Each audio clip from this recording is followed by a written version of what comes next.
고레스 왕이라는 사람은 정말 역사 속에 남는 위대한 왕입니다. 세계 여러 나라를 점령을 했습니다.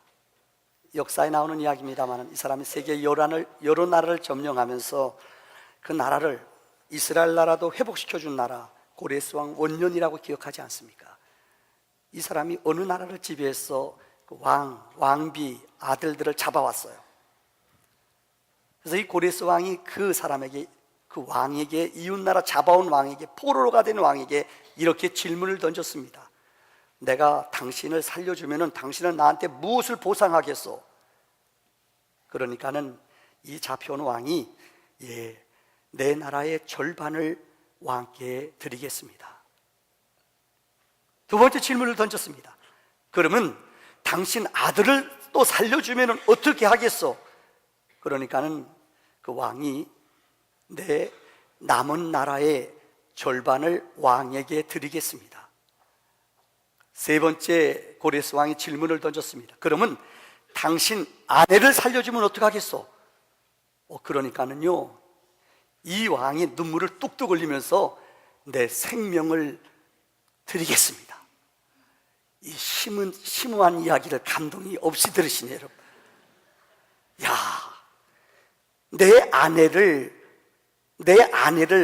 내가 너에게 살려주면은 어떻게 하겠느냐 하니까는 내 생명을 드리겠습니다.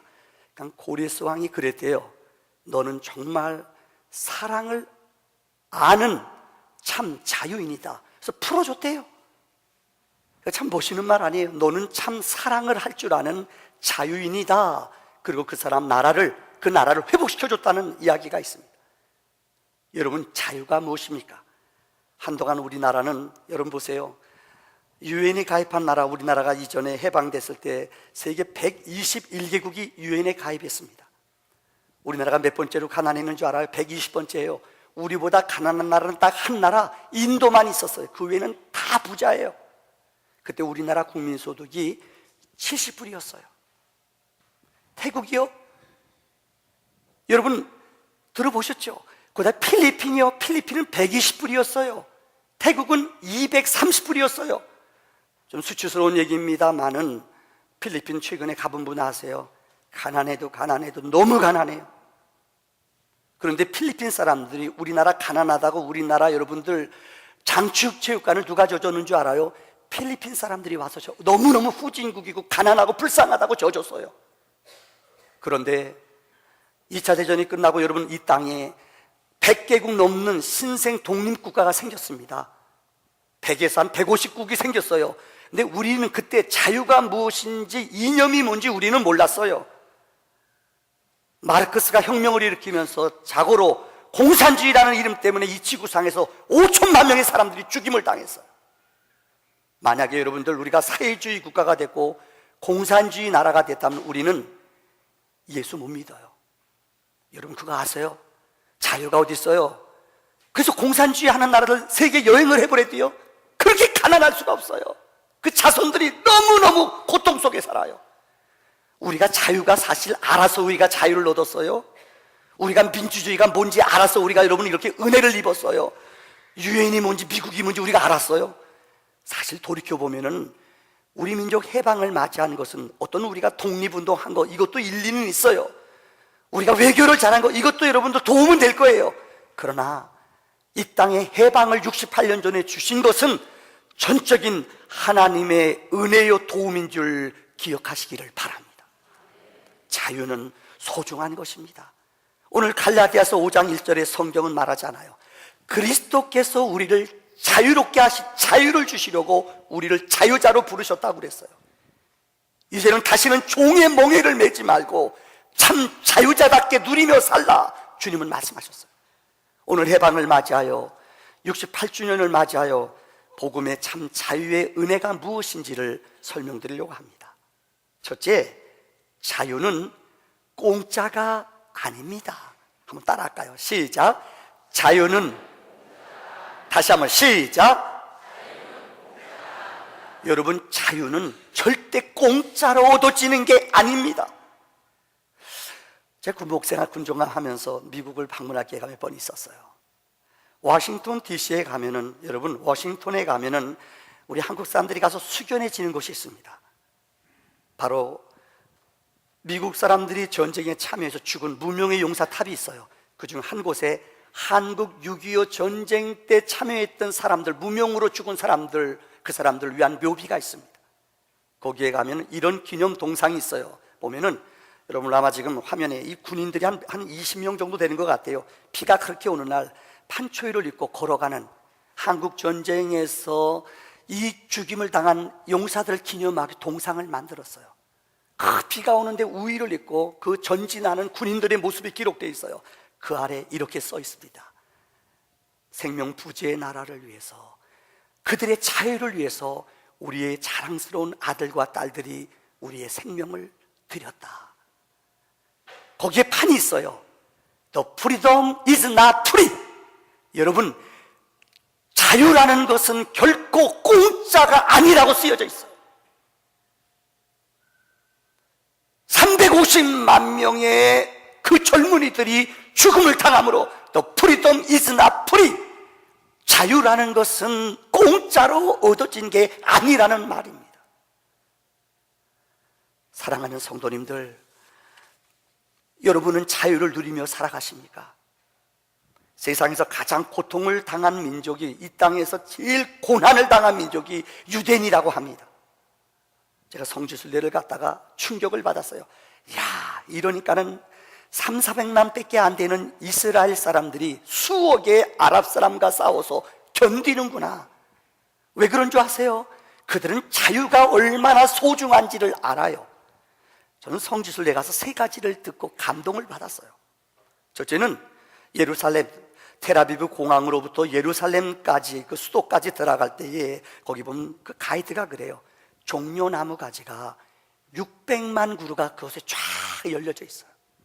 그래서 왜 그러냐고 물어봤더니요, 이스라엘이 2차 대전 때, 여러분 알지 않습니까? 2차 대전 때 유대인이라는 이름 하나 때문에 600만 명이 죽었어. 도케스실에 가서요. 유대인이라는 이름 때문이에요. 도케스실에 가서 그들은 무참하게, 지식인 뭐 소용없어요. 누구고 유대인이라는 이름 때문에 도케스실에서 죽었어요. 그래서 그들은 그것을 기억하면서 종려나무를 600만 이 그루를 심었다는 거예요. 두 번째는 이스라엘에 가면 누구나 보는 것이 있는데, 바로 그것은 이 바드 아셈이라는 곳에 유대인들 죽임당한 사람들의 모습을, 또 죽임당한 사람들의 모습만 아니라 그 현상을 다 박물관으로 만들어 놨어요. 세상에 끔찍해도 600만 명이 죽었으니 전쟁의 군수물자로 사람들의 몸을 짜서 비늘을 만들었어요. 머리카락을 벗겨서 군수물자를 이게 다 그대로 기록되어 있어요. 야, 사람처럼 잔인한 사람이 없어요. 세상에 사람처럼 무서운 것은 없어요. 그들은 그곳에 늘 우리의 조상들이 자유를 지키기 위해서 얼마나 희생했으며 자유가 없을 때에 얼마나 고난을 당했는가. 2000년 동안 나라가 없었거든요.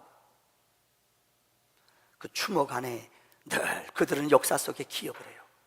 또 하나는 늘 말씀드리는 마사다라는 천연적인 요새가 있어요. 그 입구에 이렇게 써 있습니다. 용서는 하되 잊지는 말자. 중학교 때부터, 중학교 1학년 때부터 군인, 아니 남자가 여자가 누구로 1년에 한 번씩 의무적으로 와요. 그곳에 와서 자기네 조상들이 얼마나 이 나라를 지키기 위해서, 자유를 얻기 위해서 애쓰며 수고했는지, 여러분, 용서는 하되 이 아픔을 잊지 말자라고 기록하고 있어요. 그들은 자유를 너무나 힘들고 어렵게 얻었기 때문에 이러한 자유를 소중히 간직한다는 것입니다. 두 번째, 영적인 자유도 공짜가 아닙니다. 한번 따라할까요? 영적 자유도 공짜가 아니다. 갈라디아서 5장 13절에 성경은 말했습니다. 내가 너희를 부르신 것은, 우리 주님이 우리를 부르신 이유는 너희를 자유자로 삼기 위해 불렀다고 말씀하셨어요. 예수님께서는 누가복음 4장 18절에 주의 성령이 임하시니, 여러분, 복음이 우리에게 임하시니 포로된 자에게 자유를 주신다고 그랬어요. 눌린 자에게, 그 다음에 여러분, 눈먼 자에게 눈 뜨게 하심을, 억눌린 자에게 자유를, 예수님이 이 땅에 오신 목적은 성경은 말해요. 우리에게 자유를 주시러 온다고 그랬어요. 요한복음 8장 31절로 30절에 성경은 말합니다. 너희가 내 말을 믿으면, 너희가 내 말에 거하면 참 내 제자가 되고 진리를 알지니 진리가 여러분들을 자유케 한다고 그랬어요. 주님의 제자, 주님의 부름받는 사람은, 여러분, 우리가 주님을 만나기 전까지는 우리는 마귀의 사슬이에요. 어둠 속에 종살이하며 살아갔어요. 복음은, 예수의 보혈은, 예수의 이름은 우리를 쇠사슬에서, 억압의 사슬에서, 두려움의 사슬에서 우리를 끊어내는, 우리를 해방시키는, 우리를 자유케 하는 생명이 있음을 믿으시기 바랍니다. 주님은 우리를 자유케 하기 위해 오셨습니다. 오늘 저는 여러분에게 성경이 말하는 복음의 영적인 자유는 세 가지입니다. 첫째는 탐심으로부터의 자유예요. 우리 인간은 사실 아담이 선악과를 따먹은 이유는 욕심이에요. 분수를 모르는 거예요. 하나님이 에덴에다 인간을 만드시고 너희는 모든 거 다 먹어라, 다 먹으라고. 그러나 내 것, 하나님의 것이에요. 선과 악을 구별하는 것은 하나님의 속성이에요. 하나님의 것이에요. 이거 먹지 말아라, 먹으면 죽는다. 선악은 하나님의 역사예요. 내 인간들이 탐심으로 하나님의 자리에 나가려고 그랬어요. 하나님의 자리를 탐심, 욕심을 부렸어요. 그래서 욕심이 잉태한 즉 뭐를 낳아요? 죄를 낳고, 죄가 장성한 즉 뭐를 낳아요? 사망을 낳는다고 그랬잖아요. 인간의 욕심 때문에, 탐욕 때문에 인간은 죽음이 들어왔어요. 보통 심리학자들이나 사회학자들은 이것을 충동의, 탐심을 충동의 욕구로 세 가지로 설명을 합니다. 사람들이 이 무엇을 가지려면 첫째, 소유의 충동이 있대요. 소유. 인간은, 사회학자들의 말을 빌리자면은 주머니가 생기면서부터 인간들은 욕심이라는 게 생겼대요. 아세요? 가난한 사람은, 힘없는 사람은 소유의 욕심이 갖고 싶어도 구조상 가질 수가 없어요. 그런데 있는 사람이 더 무서워요. 돈도요, 가진 사람이 더 많은 걸 가지려고 욕심을 더 부린대도 사람들이요. 절제가 안 돼요, 사람은요. 소유는 얼마만큼 가지면 만족하겠어요? 얼마만큼 가지면 그만 그칠 것 같아요? 10억이요? 20억이요? 더 많이 가진 사람이 더 많이 가지려고 혈안이 돼 있어요. 이게 인간들의 타락한 영성이에요. 두 번째는 소유를 가지면 꼭 나타나는 게 뭔 줄 알아요? 많이 가질수록 사람들은 타락해요. 향락, 더 많이 쾌락 속에, 마약 속에, 여러분들 세상에 그런 쾌락 속에 빠지는 게 우리 인간들의 모습이에요. 부끄러운 얘기입니다만은 이 지구상에서 제일, 여러분 지금 우리나라가 최근 몇 년 사이에요, 이 마약 환자들이 포퓰리즘, 뭡니까? 프로포플, 그렇죠. 이거 쓰는 사람도 뭐 엄청납니다만은, 이번에 철퇴 맞았습니다만은 의외로 많은 사람들이, 아는 의사분이 그래요. 이것 때문에 장사된대요. 이건 맞으면 마취예요, 마약이에요, 뿅 가는 거예요. 뿅 주사예요. 이거 가지고 의사들이 돈 번대요. 외람된 얘기 같습니다만은 너무나 사람들이 탐욕에, 소유에, 향락에, 충동에 빠져 살아가는 게 우리 인생이라는 거예요. 한 쉬운 비유를 들을까요? 세계적인 우리나라의 바이올리스트가 있습니다. 들어보셨는지 김민진이라는 분이에요. 16살 때 영국의 유학생, 장학생으로 뽑혀서 16살 때 갔어요. 지금은 30대 초반입니다. 어마어마한, 여러분 세계를 다니면서 바이올린 연주하는 사람이에요. 이 사람에게는 귀한 스트라디바리우스, 세계 한 400개밖에 없어요. 저겁니다. 이거 보시기만 해요. 여러분 잘 수준이, 이 16세기의 이태리의 거장인 이 스트라디바리우스라는 사람이 이 바이올린은 한 450개 정도 만들었어요. 그 보니까는 첼로는 50개, 비올라는 540개, 이분이 비올라는 12개, 이게 만든 게 최고예요. 그러니까 이 사람 거는, 비싼 거는 제가 오면서 물어봤어요. 진짜냐고요. 그러니까 우리 바이올린 하는 분이 물어봤더니 얼마라고요? 몇백억이요? 몇십억이요? 그래요. 근데 우리나라 이 여자 김민지라는 아이가 얼마나 잘하는지 나라에서 이것을 대여해 줬어요. 21억짜리요. 놀라지도 않네요. 바이올린 하나에 21억이에요. 근데 이 자매가요, 이거 얼마나 귀한 거예요. 근데 이걸 가지고 3년 전에 잊어버렸어요. 내가 잊어버렸으니까 여러분 별로 놀라지도 않네요.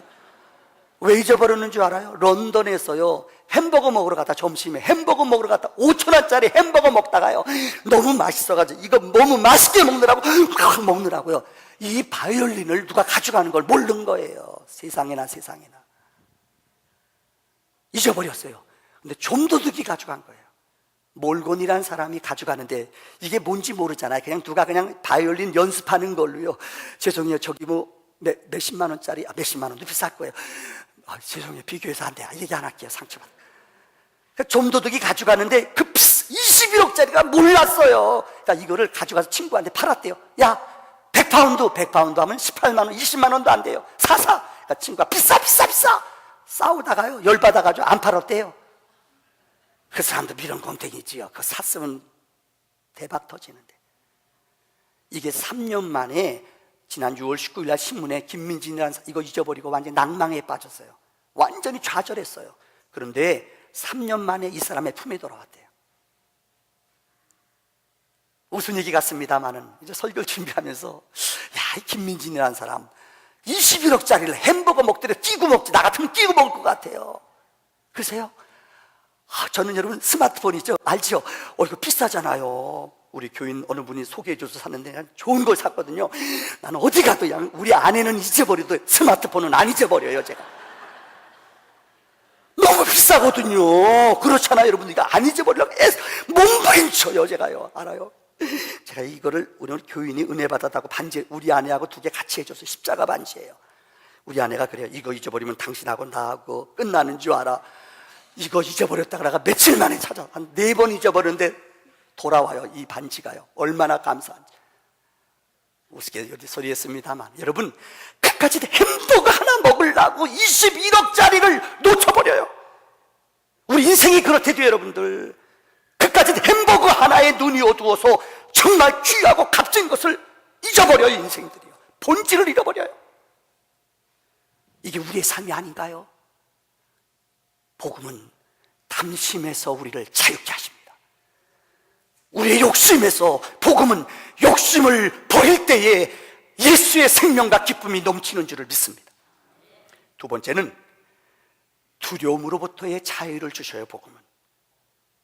여러분, 이 땅에 살아가는 사람들은 제가 목회해보면요, 왜 그렇게 염려, 두려움이 많은지 몰라요. 저는 목사가 된 지 30년 됐어요. 정말로 높은 사람, 재벌 다 만나봤어요. 제가 이제까지 만난 어떤 사람 가운데 염려, 근심 없는 사람은 한 사람도 없어요. 사업을 크게 하는 사람은 정말, 나는 사업 크게 하는 사람 걱정, 근심 없는 줄 알아. 어음 막으려고요. 애를 써요. 경쟁회사에서 새로운 거 만드니까 새로운 거 만들려고 애를 써요. 이번에 우리 4인 4세 강의합니다. 이 정문식 회장 와서 설교해요. 간증해요. 우리나라에 1년에 한 1,000억 정도 이거 이익금 남기는 고등학교밖에 안 나왔어요. 그분 사업하는 얘기 들어보면 기적이에요. 하나님이 기도할 때마다 아이템을 주신대요. 성경은 우리에게 말합니다. 365번이나 똑같은 말을 주님이 하셨어요. 너희는 염려하지 말아라. 너희는 근심하지 말라. 365번이요 1년이 365일 아니에요. 왜요? 하나님은 이 땅의 인간들이 너무나 염려하고 근심하기 때문에 우리를 향하여, 인생들아, 염려하지 말라, 근심하지 말라, 염려하지 말라. 어떤 사람은 건강 때문에 염려해요. 어떤 사람은 자녀 때문에 염려해요.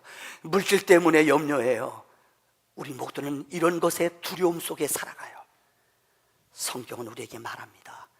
여러분, 우리 인생은 정말로 하나님을 만나기 전까지는 이 두려움이 우리 안에서 제하여질 수 없습니다. 그래서 고린도 후서 3장 17절에 주는 영이시니, 하나님은 영이시니 주의 영이 계신 곳에는 자유함이 있다고 그랬어요. 하나님을 만날 때, 하나님을 내 안에 모셔드릴 때 주는 영이시니 주의 영이 계신 곳에 자유가 있다고 말했어요. 하나님이 없이는, 하나님을 만나지 않고는 내 심령에 자유가 없다는 것입니다. 우리가 요즘 금요 심야 기도 때 창세기를 계속 강의합니다. 지난 시간에 설교한 내용이 그거예요. 야곱이란 사람, 여러분, 야곱이 얼마나 영리해요. 머리가 영리하고 아주 샤프하잖아요. 손에 안 봐요. 그래서 형님 축복권, 형님의 장자권 다 뺏었어요. 그가 많은 것을 얻었고 많은 것을 그가 형 것을 뺏어서 가졌지만 마음에 평안이 없어요. 그래서 삼촌 집으로 20년 동안 도망갔다가 그가 돌아오지 않습니까? 생각해 보세요. 혀를 단신으로 떠났다가 20년 만에 자기네 고향으로 돌아갈 때에 그는 재산도 아내도 뭐 세상 부족한 것 없이 다 가졌어요. 그러나 그의 마음에는 두려움이 있었어요. 이유는 형을 속였거든요. 형의 것을 뺏었거든요. 그래서 두려움과 염려 속에 돌아가요. 그때 야복강에서 홀로 남았을 때에 그는 하나님을 대면하여 만났어요. 하나님과 기도하다가 한도뼈가 부러져 불구자가 됐어요. 그러나 불구자가 됐지만 그의 영혼은 하나님을 만났어요. 형님이 400명의 군사를 데리고 오는데 그는 조금도 두려워하거나 염려하지 않았어요. 이유는 하나님을 만날 때에 내 심령 안에는 평안함이 있습니다. 여러분, 왜 지금 두려워하시고 염려하는 줄 아세요? 왜 여러분의 영혼 속에 두려움과 염려가 있는 줄 아세요? 하나님을 가까이 만나십시오. 하나님을 바라십시오. 그분의 능력 앞에 여러분의 영혼을 맡기십시오. 그럴 때 거룩한 기적과 생명이 이루어지는 줄을 믿습니다. 마지막 결론입니다. 오늘날 현대인들에게는 세 번째 절망이라는 것이 있어요. 그래서 성경은 우리에게 절망으로부터, 주님이 이 땅에 오신 이유는 절망으로부터 우리를 자유케 하시려고 오셨다고 말해요. 상담을 연구하는 사람들이 꼭 필독으로 읽는 책이 있습니다. 빅톨 프랭클이라는 사람이 쓴 의미상담요법입니다. 이 책은, 여러분, 이 사람은 오스트리아 출신 유대인입니다. 유대인이라는 이유 때문에 의사라는 것도 소용이 없어요. 그는 아우슈비츠 수용소에 잡혀갔어요. 얼마나 아픔을 당했는가. 자기의 자식들, 자기 부모님, 자기 형제들 독거에서실에 죽어가는 것을 의사인데요, 그 사람들 검사하거든요. 의사기 때문에 조금 특별한 직이 있었습니다만은 자기 부모님, 형제, 자녀들이 독거에서실에 들어가는 걸 다 목도했어요. 얼마나 아프겠어요. 그분이 그래요. 제일 가슴 아픈 게 자기 자식들이 죽는 것이요, 제일 견디기가 어렵대요. 그들을 샤워실에 가서 옷을 벗기고 금딱지 다 떼내고 샤워실에서 차를 태워 들여보내요. 독해서 실려보내요. 그걸 알지요. 이분이 정말 좌절하고 자기 아들이 세상을 떠났을 때는 죽고 싶었대요. 근데 자기에게 변화를 준 사건이 있었어요. 뭐냐? 어느 한 죽어가는 사람이 죄수의 복을 누가 던져주더래요. 죄수가 겉옷이 있는데 이 겉옷을 자기한테 독해시설에 끌려가면서 어느 한 죄수가 자기 옷을 벗어 자기한테 던져주더래요. 그 옷을 받아서 주머니에 뒤져봤더니 주머니에서 어떠한 귀절이 글이 나왔어요. 기도문이 나왔어요. 이것이 빅톨 프랭클린에게 눈을 뜨게 하는, 인생의 목적을 발견하는 눈을 뜨게 하는 기회가 되었다는 거예요. 그 아래 글씨는 이렇게 쓰여져 있다고 합니다. 진심으로 내 영혼과 마음과 힘을 다하여 주를 사랑하라. 죽어가는 죄수가 자기 겉옷 안에다가 글귀처럼 조각조각 이렇게 이 완전히 무너진 이 종이 속에 쓰여진 글씨의 그 내용이 진심으로 내 영혼과 마음과 힘을 다하여 주를 사랑하라. 이 글을 읽는 순간 그의 마음에 충격을 받았어요. 그래서 그가 이제까지 소망이 없었어요. 왜요? 자식도 어머니도 형제도 다 자기만 살았어요. 무슨 소망이 있겠어요? 그런데 그에게 충격을 준 말씀이 영혼과 마음과 힘을 다해 하나님을 사랑하라는 말씀이 그의 마음에 삶의 목적을 부여해 줬어요. 그래서 그는 그 다음부터 살기로 결심을 하고 몸부림치며 살라고 애를 써요. 그래서 이분이 그 쓴 책 의미상담요법이 뭐냐? 인생에서 의미를 발견하고 사는 사람과 인생에서 의미 없이 사는 사람과는 너무나 그들의 삶이 차이가 난다는 거예요. 그래서 그분이 그 감옥에 있으면서 조사해 봤대요. 어떤 사람은 자기 형제나 부모, 아내가 죽으면 좌절하고 완전히 폐인이 돼 살아가는 사람이 있어요. 근데 어떤 사람은 자기 아내가 죽고 고통당했는데도 살아나기 위해서요, 매일마다 검사해요. 얼굴이 핏기가 없거나 얼굴이 병든 사람 같으면 잡아다가 독해슬로 다 넣어버려요. 그런데요, 어떤 사람들은 살아나기 위해서 매일마다 점호를 취하는데, 아침마다 점호를 취해요. 얼굴이 깨지지하거나 힘없는 사람들은 독개슬래가 다 죽여버려요. 그런데요, 그곳에서요, 이 빅토르 프랭클린이 그랬다는 거예요. 살아나기 위해서 유리 조각을 감춰가지고 와서요, 자기 손에 피를 내요. 그래서 피를 여기다 발라요. 왜요? 피색, 다시 말하면 여기에 이 다시 건강하게 보이려고요. 핏기가 있는 것처럼 보이려고요. 나중에 해방이 된 후에 이 사람은 살아났어요. 너무나 놀라운 것이, 자기 방 안에 있는 사람 가운데 이런 의미를 가지고 목적을 갖고 인생을 살아가는 사람은 너무나 그 독개스실에서도 살아났대요. 다시 말해 그 위험의 자리에서도 의욕을 갖고 살아났대요. 그런데 자포자기하고 절망했던 사람은 다 죽어버렸대요. 그래서 그분이 만들어낸 상담요법이 의미 상담요법이라는 말이에요. 오늘 저는 설교를 마치려고 합니다. 여러분, 복음은 우리를 탐욕으로부터, 소유로부터 자유케 합니다. 복음은 우리를 어떤 두려움으로부터 해방시키는 능력이 있습니다. 복음은 어떤 절망, 환경, 어떤 조건 속에서도 조건이 우리를 억압하지 못합니다. 복음은, 예수의 능력은 절망으로부터 일어나게 하는 영원한 산 소망이 있음을 믿습니다.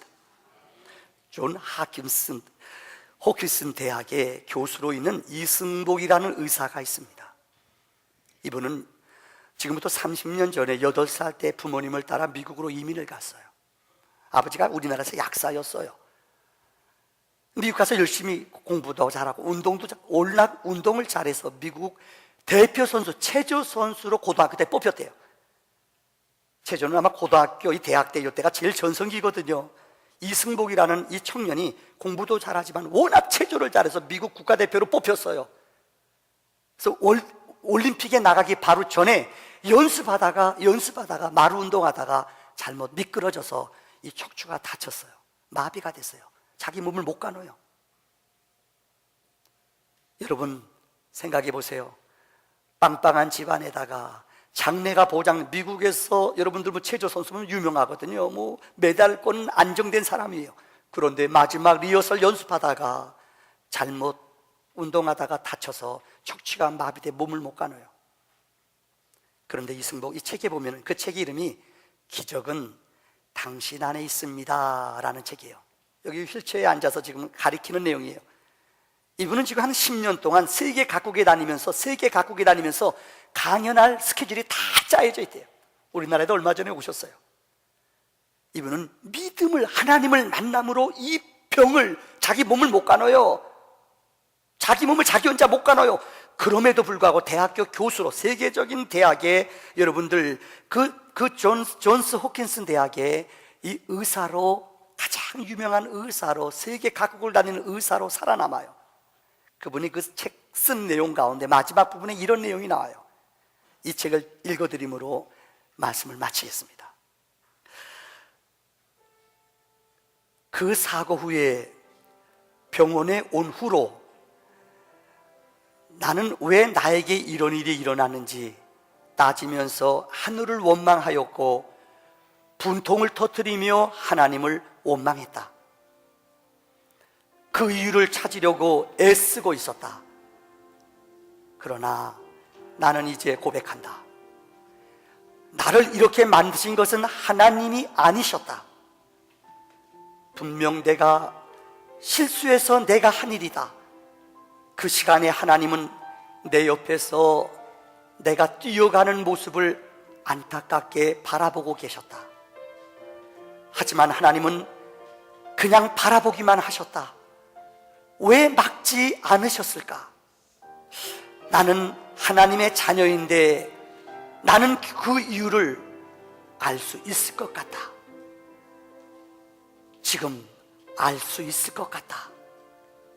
하나님은 내가 다르게 사는 모습을 보고 싶어 하셨던 것이다.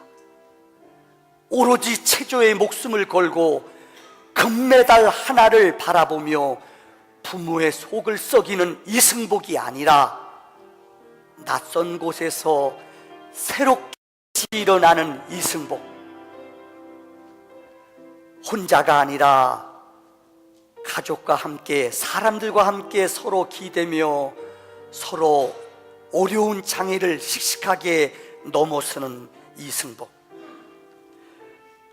그 모습이 보고 싶어서 아마도 나를 다치도록 그대로 내버려 두신 것이고, 그리고 어쩌면 그 이후에는 더 큰 계획을 하나님이 준비하고 계신지 모른다.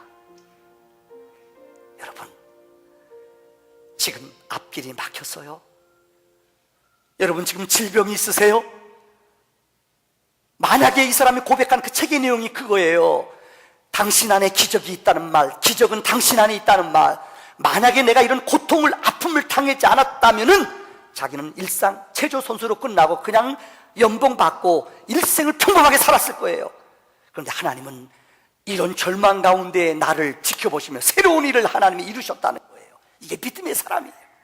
하나님이 여러분에게 이런 거룩한 기적을 이루실 줄을 믿습니다. 기도합시다.